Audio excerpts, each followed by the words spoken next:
आज हम एक ऐसे व्यक्ति के बारे में जानने वाले हैं जिन्होंने संघर्ष के द्वारा न सिर्फ अपनी एक अलग पहचान बनाई बल्कि एक बड़े स्वर्ग को नई दिशा दिखाने का काम भी किया।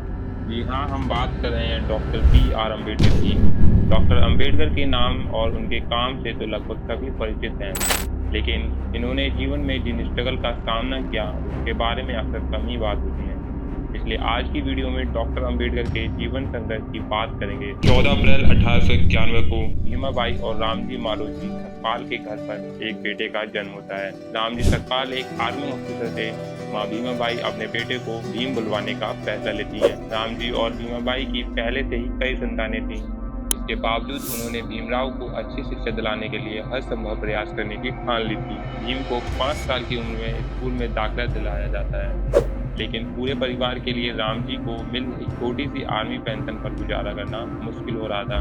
भीमाबाई, जो कुछ समय से बीमार चल रही थी, उनकी मृत्यु हो जाती है। छोटी उम्र में ही भीम का ध्यान इस ओर जाता है कि उनके और उनकी फैमिली के साथ कुछ अलग तरह का व्यवहार किया जाता है। स्कूल में उन्हें बाकी स्टूडेंट की डेस्क से दूर रूम के कोने में मैट पर बैठाया जाता था। ब्रेक में उन्हें उस बर्तन से पानी नहीं पीने दिया जाता था जिससे बाकी सभी बच्चे पिया करते थे। भीम को ये समझ नहीं आता था कि आखिर ये उनके साथ अलग व्यवहार क्यों किया जाता है। भीम इस इंसिडेंट को कभी नहीं भूल पाते। जैसे जैसे वह बड़े हुए, इस तरह की सेंसलेस इंसल्ट ने उन्हें रियलाइज कराया कि हिंदू जिसे अनटचेबल कहती है वो एकदम क्रूल और अनरीजनेबल है। उनकी बहन को उनका हेयर कट भी घर पर ही करना पड़ता था, क्योंकि गांव के बार्बर को एक अनटचेबल द्वारा पॉल्यूट होने से डर लगता था। अगर भीम अपनी सिस्टर से पूछते थे कि वो अनटचेबल क्यों है, तो उनके पास एक ही जवाब होता था कि ऐसा हमेशा से होता आ रहा है। भीम इस जवाब से संतुष्ट नहीं थे। वो जानते थे कि ऐसा हमेशा से होता रहा है, इसका ये मतलब नहीं है कि आगे भी ऐसा ही होता रहना चाहिए। यह सब चेंज हो सकता है। ये तो बात हुई भीमराव जी के कास्टिज्म के साथ। स्कूल में एक टीचर थे जो कास्ट के होने के बावजूद भीम को काफ़ी पसंद करते थे। वो भीम की काबिलियत पहचानते हुए उनके अच्छे काम की तारीफ करते थे और उन्हें प्रोत्साहित करते थे। अपनी कड़ी मेहनत से वो सबकी तारीफ का पात्र बन गए और सभी टीचर्स का दिल उन्होंने जीत लिया।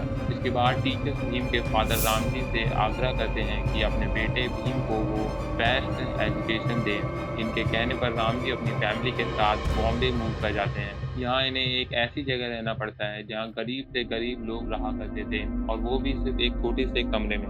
लेकिन भीम इंडिया के one of the best school में पढ़ते थे, इस बड़े से शहर में जहाँ लाइव विलेजेस से ज़्यादा मॉडर्न थी।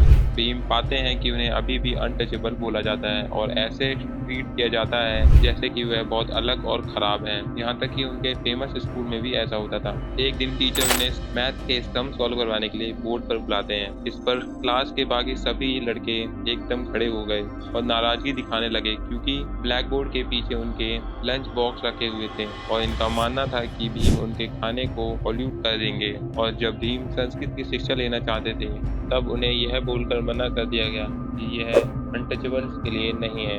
हालांकि आगे चलकर उन्होंने खुद संस्कृत को सीखा और 17 साल की एज में उन्होंने मैट्रिकुलेशन एग्जाम पास किया। अपनी कम्युनिटी से वह ऐसा करने वाले पहले इंसान थे। 17 साल की उम्र में भीम की शादी रमाबाई से कर दी गई। भीम ने पढ़ाई में अपनी मेहनत जारी रखी और नेक्स्ट इंटरमीडिएट एग्जामिनेशन डेडिकेशन के साथ पास किया, लेकिन अब इससे आगे रामजी स्कूल की फीस पे करने में असमर्थ है। ऐसे में भीम के एक शुभ दिन तक बड़ौदा के महाराज गायकवाड़ को भीम की रिकमेंडेशन भेजी। साहू महाराज ने इन्हें मंथली स्कॉलरशिप ग्रांट कर दी। इस स्कॉलरशिप की हेल्प से भीमराव 1912 में अपनी BA पास कर लेते हैं और इसके बाद उन्हें सिविल सर्विस में एक जॉब दे दी जाती है। जिस ऑफिस में वह काम कर रहे थे वहाँ कोई भी उन्हें फाइल और पेपर्स हाथ में नहीं देता था। सर्वेंट उनकी डेस्क पर फाइल्स फेंक दिया करता था, ना ही उन्हें पीने के लिए पानी दिया जाता था। रिस्पेक्ट देना तो बहुत दूर की बात है, लेकिन सिर्फ 2 हफ्ते के बाद ही उन्हें वापस बॉम्बे अपने घर जाना पड़ता है, क्योंकि रामजी बहुत बीमार पड़ गए थे और कुछ समय बाद ही उनका स्वर्गवास हो जाता है।